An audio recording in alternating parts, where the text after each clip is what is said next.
As this team's defense, they were happy about that play. So on fourth down, here's the veteran Steve Weatherford to punt it away. When you see passes knocked down by those guys I call the frustrated fullbacks, the linebackers, you know that in their zone coverage, they were able to drop, see the ball thrown, and react to it very quickly. And no return possible here as they angle this one out of bounds. So now the Patriots.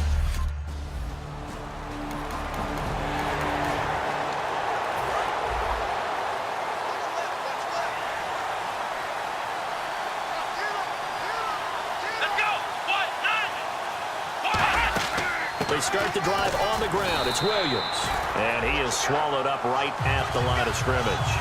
Officially no gain on the play, and it's second down. Well, a well-executed blitz, no doubt. Great job by the linebacker. Maybe the quarterback, if he could have seen that, could have audibled there. Yeah, he needed to be in a different play because that one just meshed perfectly for the defense.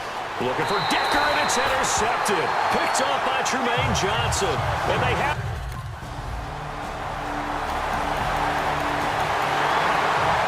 The Texans offense now, they get set to head back onto the field. And following the interception, we'll see what they can put together on this drive. I can hear my old college coach right now. He always used to tell us before every game, the team making the fewest mistakes will win. What they're hoping is that that last mistake is their only one of the game. Coaches, that's all they talk about, turnovers, right? Minimizing those and maximizing opportunities. And there was a good opportunity that just went awry there, a drop pass. I guess that's why they call them running backs and not catching backs. On second down, Williams. And he will lose yardage here back at the 23-yard line. It's a loss of 2, now third down. There's another example of why they haven't scored any points so far. I think it's time to abandon the run game, spread things out, and go to the air. It certainly can't be any worse than what they've done so far.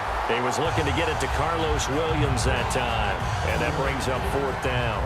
Here's Steve Weatherford now as he'll kick it away for the second time.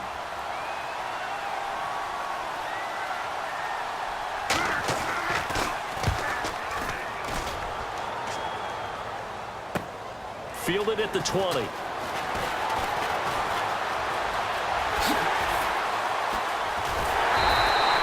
had one man to beat. It takes a touchdown-saving tackle. And now out comes Houston. And last drive, 3 and out. Still a goose egg on the scoreboard. How do they break that goose egg? They've got to find a way to get the ball in the hands of their playmakers, get them some space, and try and make a first down and get some momentum going. It's been a struggle for them throughout the game, and that 3 and out on the last possession, that told you just how stalled they are on offense. So who will step up here? We'll see. Here we go. Brand 38. They'll fake the give to Williams. Now it's Taylor. And he's just going to get rid of this thing. To no one here. He throws it away. And now it's third. Offense coming up, needing 2 yards on third down. One of the toughest things about playing defensive back is pattern reading, trying to figure out what they're doing. And on that one, they had to fly, just sending a guy downfield with the in route accompanying it, what people call a dagger route, trying to hit the guy underneath after the clear out. In this case, though, they're not able to get it done. Yeah, they said forget the underneath route. They went for the guy on the fly, but as you said, incomplete. He's been a busy man here in this first half as he gets it away. This is taken at the 18. Stiff-armed him. Still shedding tackles. Might have been one man away from 6.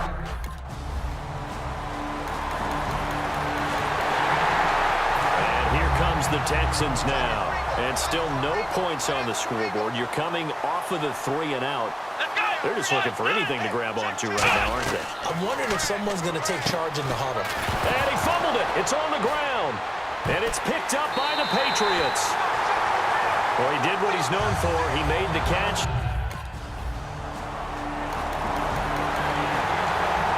Comes a Houston offense as they get set to take over here. And the turnover last time, that's sort of been symptomatic of their struggles here in this one. Good word. I like it now because you're exactly right. You like that, don't you? All game long, They've struggled moving the ball, turning it over on the last possession. Is that word again, symptomatic? Yeah. I like that. Your analysis, symptomatic of the success of this broadcast. What I like is that you gave me the word, and I just kept using it. Nowhere to escape, and he goes down. Now, whistles come in. We're going to get a timeout here by the offense. It's just their first, so they'll have 2 remaining here before we get to halftime. On third down, here's Williams. And he'll get it up to the 33-yard line. It'll be a gain of 11, and it'll be 4th down. Here's Steve Weatherford now, as he's on to punt for the 4th time tonight. This offense really put themselves in a tough spot on 1st and 2nd down, and needing long yardage to try and pick up a 1st down, and they ended up getting a great run. Explosive, picked up nice yardage. You don't expect to be in this situation on 4th down, but guess what? It all started with what happened on 1st and 2nd down. Really put them behind the 8 ball.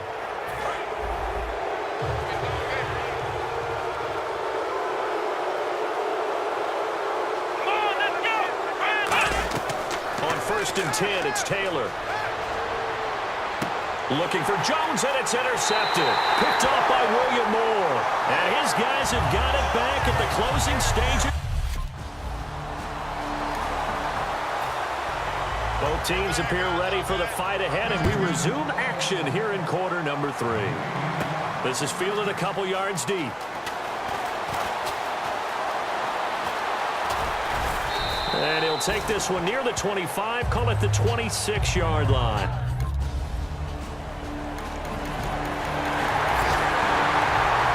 A look at the offense now here, coming back out on the road for their first possession of the 2nd half. They're down in this game. A chance for the offense, though, to put something on the board, get some momentum here in half 2. Try and get things kick-started for them. And you know at the half, they discussed how they were going to get that done. This is where scripting comes into play a lot of the time. How many plays do you script coming out of the second? Most of the time in the first half, you're scripting 12 to 16. I think in the second half, you're really scripting more like 8 to 10. Kind of a starter or an opener, whatever terminology they use. Just something to get you off to a quick start. He was trying to find Marvin Jones that time. And now it's 2nd down. I hope I don't sound too rah-rah on that one, but that's the exact right throw. Either your receiver gets it or no one gets it. Give him a lot of credit for being really precise with it. Got rid of it. No one got it. The Pats are going to get there. Down he goes. Akeem Ayers coming in from that outside linebacker spot to bury him for a loss of 7. He didn't get rid of the football there, took the sack. Although that's easier said than done. He can't just chuck the thing sideways into the seats. No, he really can't because you're not afforded. Nowhere to get away, and down he goes. Taylor is sacked. Sheldon Richardson, he's the one to get him this time. And back-to-back sacks are going to bring up a 4th down. He's averaging just under 50 yards a punt as he gets this away. This is fielded at the 27.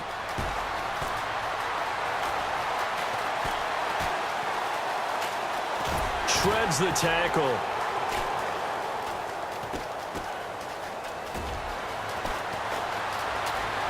And some room to maneuver. And all the way in. Touchdown, New England. And as soon as they hand a rookie his playbook, they say you better make your mark on special teams if you want to hang around. I'd say returning one for a touchdown.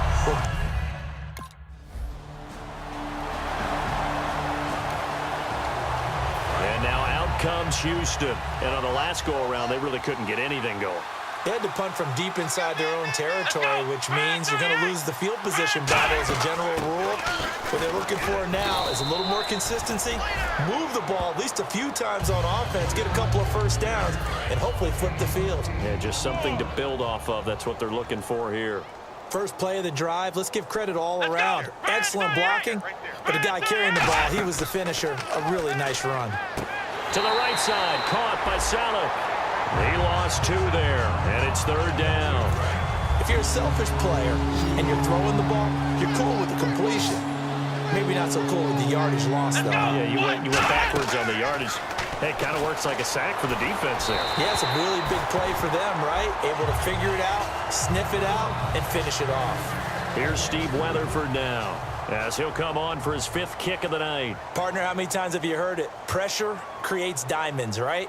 But it also bursts pipes. And on that one, that's what they got. They got after him, and he was fortunate just to get rid of it. Yeah, he just had to chuck it away. This will be fielded at the 17.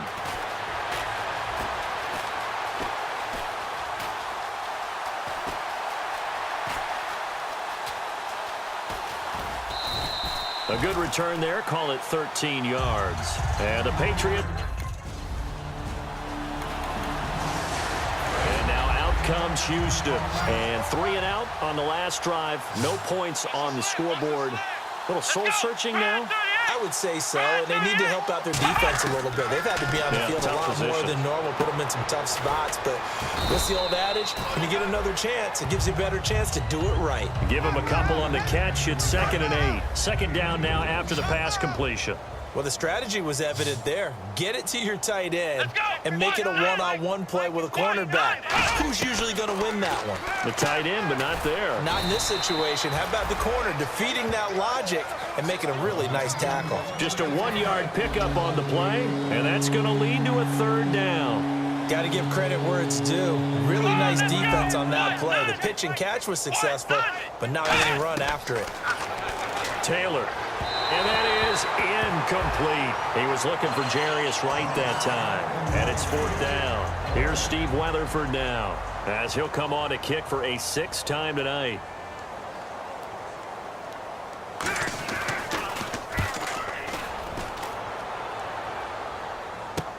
Taken in at the 22.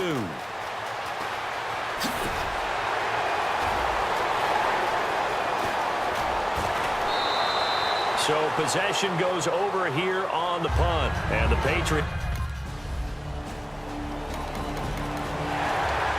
And the Texans set to come onto the field. And down on the scoreboard, certainly needing to avoid what happened on the last drive, punting the football.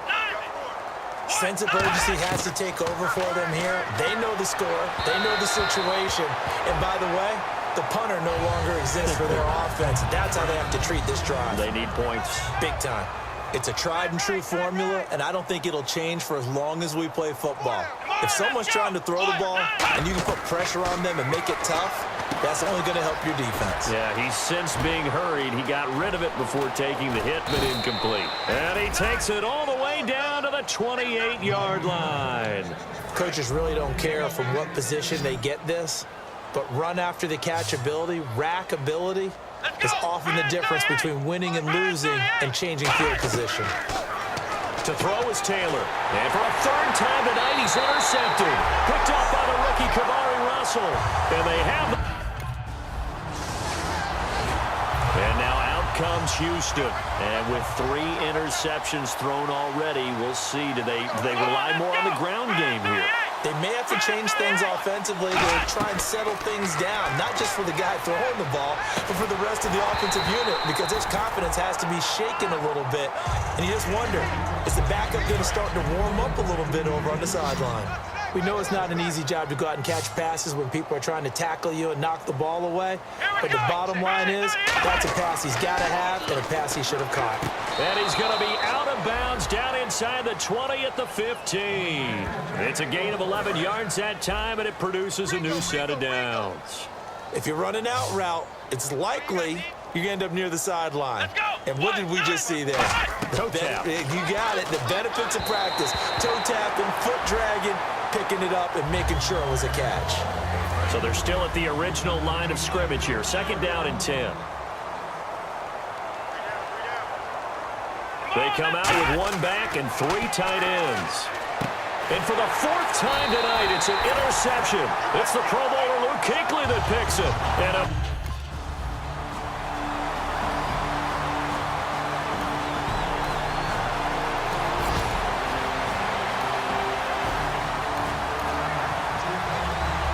the story